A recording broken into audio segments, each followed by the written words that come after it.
मैं स्पष्ट करना चाहूँगा कि माननीय उच्चतम न्यायालय का जब ये सुनवाई हुई थी उसके बाद भी मैंने जो मीडिया से आप लोगों को बताया था कि अपने आप से कोई इसका इंटरप्रिटेशन ना करें जिससे कि कोई कानून व्यवस्था की स्थिति निर्मित हो सके। अब हमारे पास लिखित में आदेश आ चुका है, उसका हमारे पास सही उसका अर्थ हमारे पास आ चुका है, जिसके आधार पे हम लोगों को अब कोई फैसला लेना है। पहले मैं वो बिंदु बता दूं जो कि इस उच्चतम न्यायालय के मुख्य बिंदु हैं। पहली बात तो उच्चतम न्यायालय ने स्वीकार किया कि जब ये दोनों बसंत पंचमी शुक्रवार को पड़ती है तो दोनों समुदाय का एक ही स्थान पर पूजा अर्चना करना एक कानून व्यवस्था के हिसाब से बहुत बड़ा चैलेंज है। और पूर्व के वर्षों में भी जिस प्रकार से वहाँ घटनाएं हुई जब ये तिथि एक साथ पड़ी, वो सब रिकॉर्ड हैं, कितने वहाँ पे कानून व्यवस्था की स्थिति निर्मित हुई। इसलिए उच्चतम न्यायालय ने इसमें निर्देश दिया जाना आवश्यक समझा।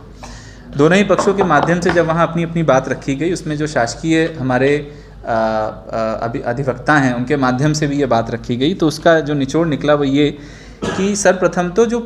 हिंदू समुदाय वहाँ बसंत पंचमी पे जो अपनी पूर्व प्रथा के अनुसार जिस स्थान पे अपनी पूजा अर्चना करता है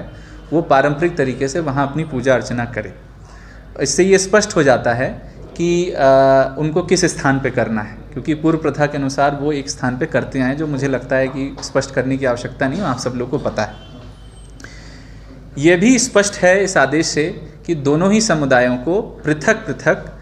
एक्सक्लूसिव और सेपरेट स्थान देने हैं, जिससे कि दोनों ही समुदाय का जो वहाँ पूजा अर्चना है वो निर्विघ्न चले, जितना भी समय दोनों के पास होता है उसमें निर्विघ्न चले।